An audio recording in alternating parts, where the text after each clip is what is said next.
Caros alunos e alunas, estamos no slide número 19. Continuamos analisando o conceito analítico de crime em sua segunda parte, as causas de exclusão da ilicitude. Quais são elas? Estado de necessidade, legítima defesa, estrito cumprimento do dever legal e o exercício regular de um direito. Todos dispostos no artigo 23 do Código Penal. Nesse conceito que nós estamos vendo, um conceito analítico do crime, onde ele é decomposto em partes, em elementos. Para o quê? Para facilitar o nosso estudo. Vimos a legítima defesa, o estado de necessidade e agora vamos para a parte final, tratando do estrito cumprimento do dever legal e o exercício regular de um direito. Causas que são distintas, conceitos distintos, embora estejam no mesmo dispositivo do inciso 3 do artigo 23.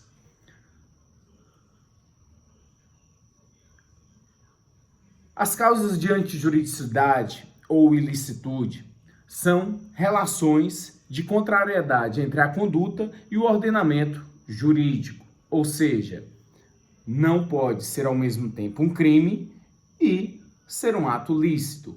O legislador trouxe o artigo 23 para dizer que não há crime se o fato for praticado em estrito cumprimento de um dever legal ou no exercício regular de um direito, trazendo o parágrafo único, causas que, se havendo o excesso, de qualquer forma, será punível, seja o excesso doloso ou o excesso culposo. Fazendo novamente um paralelo entre o Código Civil, o Código de Processo Penal, em relação às causas de exclusão da ilicitude, nós temos no artigo 188 do Código Civil, não constituem atos ilícitos. Não é ato ilícito no cível e não é ato ilícito no penal. Diz o inciso 1, os praticados no exercício regular de um direito reconhecido. 2, a deterioração ou destruição da coisa alheia ou a lesão à pessoa a fim de remover perigo iminente. A ação civil no Código de Processo Penal, artigo 65, diz: faz coisa julgada no cível a sentença penal que reconhecer ter sido o ato praticado em estrito cumprimento do dever legal ou no exercício regular de um direito. Não é ilícito no cível e também não será ilícito penal. Se eu praticar o fato, não poderá haver crime, não será considerado crime, eu não poderei ser punido.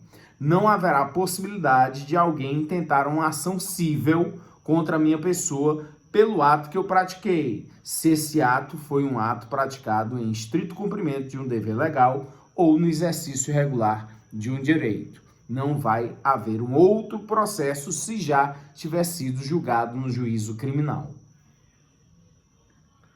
O estrito cumprimento de dever legal. A doutrina trouxe esse conceito, porque o legislador penal não trouxe a conceituação do que vem a ser nem o estrito cumprimento de um dever legal, nem o exercício regular de um direito. Coube quem? Coube a doutrina fazer essa conceituação. Quando a lei, o estrito cumprimento do dever legal, quando a lei penal ou extrapenal, em determinados casos, impõe ao agente um comportamento, a lei diretamente determina e que o sujeito diretamente cumpre. É dever imposto pelo direito através de lei, regulamento, decreto ou qualquer ato do poder público. Portanto, o estrito cumprimento de um dever legal é a forma que o legislador descreveu, dispôs de que alguns sujeitos públicos, deverão exercer atividades e, ao mesmo tempo que estarão cumprindo um dever legal, não poderão ao mesmo tempo estar cometendo crime. Se eu tenho o dever legal de fazer, eu não tenho ao mesmo tempo essa possibilidade de vir a responder criminalmente pelo que eu fiz, já que eu estou cumprindo uma ordem legal. Que é o exemplo de uma entrada em uma residência, em um domicílio, com ordem judicial, através de um mandado de busca, através de um mandado de prisão, onde o sujeito está dentro dessa residência, ou que as pessoas dentro da casa, durante o dia, não entregam um indivíduo que está em fuga ou que tem mandado de prisão a cumprir.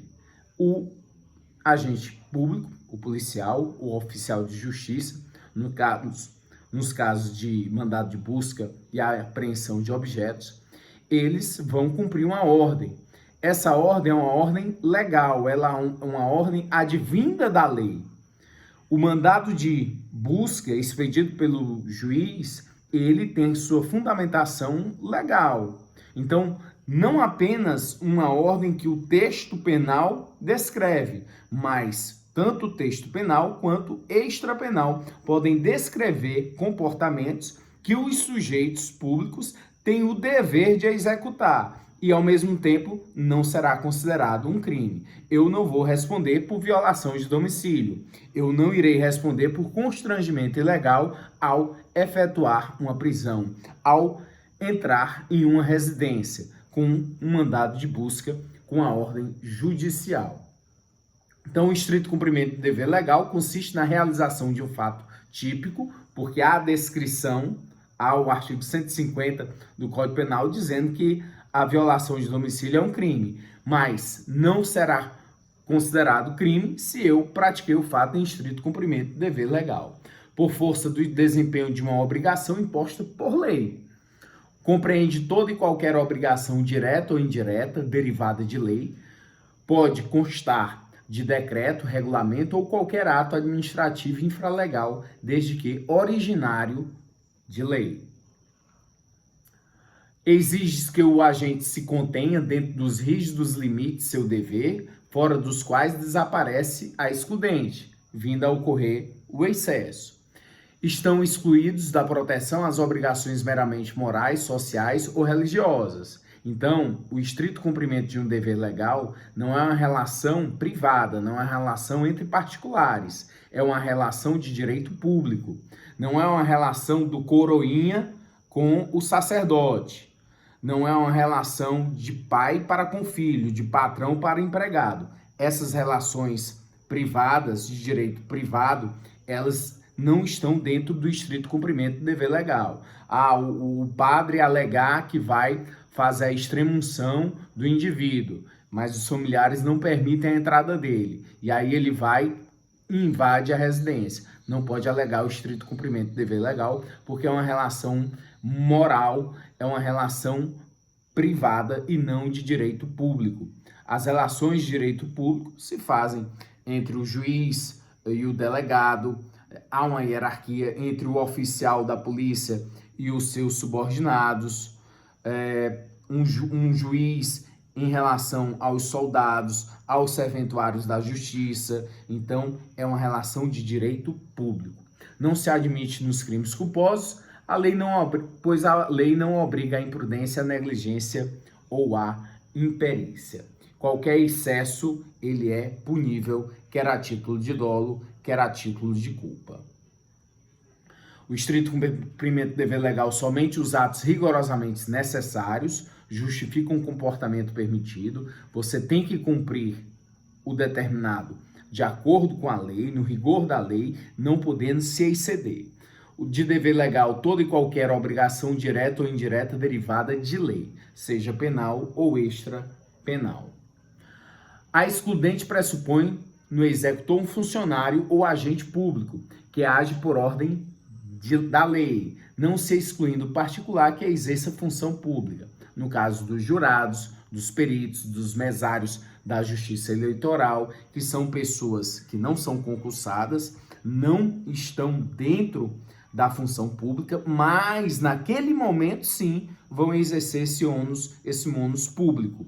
Ou seja, naquele momento que eles estão ali exercendo essa importante função de ser mesário, quando das eleições, de ser jurado no tribunal do júri, são pessoas particulares que naquele momento estão como o Estado, representam o Estado. Então, o que eles praticaram naquele momento estarão cumprindo uma ordem legal. Ou seja, eu, mesário, na eleição, estou vendo um indivíduo embriagado que está tumultuando a sessão. O que eu faço? Determino a saída dele, mesmo que eu tenha que utilizar da força. Por quê? Porque estou no estrito cumprimento de um dever legal em relação a preservar o pleito eleitoral. Outro exemplo do estrito cumprimento do dever legal, a possibilidade de se matar. O soldado que mata o inimigo durante a guerra, a execução da pena de morte, que é permitida quando o Brasil tem guerra declarada. Então, há um dispositivo constitucional que permite, e essa execução está descrita no Código Penal Militar para os inimigos, os traidores. Esses podem vir a ter como sanção a pena capital, que é a pena de morte. Não há crime na injúria ou difamação proferida por testemunhas em resposta a perguntas, já que a lei obriga a dizer a verdade. Então, eu estou cumprindo um dever legal quando o juiz, eu sou testemunha de algum processo, e nessa função eu presto meu compromisso e digo a verdade. O meu vizinho realmente chega todos os dias embriagado, ele espanca a esposa. Minha intenção não é difamar, não é injuriar, não é causar um crime contra a honra de ninguém. É simplesmente prestar meu papel em relação a testemunhar, em dizer a verdade. E essa verdade que eu digo, ela não poderá ser considerada como um crime. Se eu pego e digo que esse mesmo vizinho sai espalhando por aí, que ele vive embriagado, que ele bate na mulher pelos quatro cantos, eu posso estar cometendo um crime contra a honra, difamando esse vizinho, caluniando esse vizinho. Mas se eu faço isso na justiça, em um dever legal de dizer a verdade perante um juízo, eu não estarei cometendo crime. Constrangimento ilegal, quando você faz uma busca pessoal em uma pessoa, se você estiver nos limites da lei, dentro da lei, você estará no cumprimento de um dever legal. Até mesmo a possibilidade de fazer busca pessoal em pessoas do sexo feminino, mas sempre, prioritariamente, se exige da lei a possibilidade de ser feita por outra mulher. Mas somente se, de acordo com o artigo 249 do Código de Processo Penal, não houver essa possibilidade de ser feita por pessoa do mesmo sexo, que poderá ser feita por uma pessoa do sexo masculino, mas não vai caracterizar constrangimento ilegal. Sempre com a fundada suspeita em relação à busca pessoal.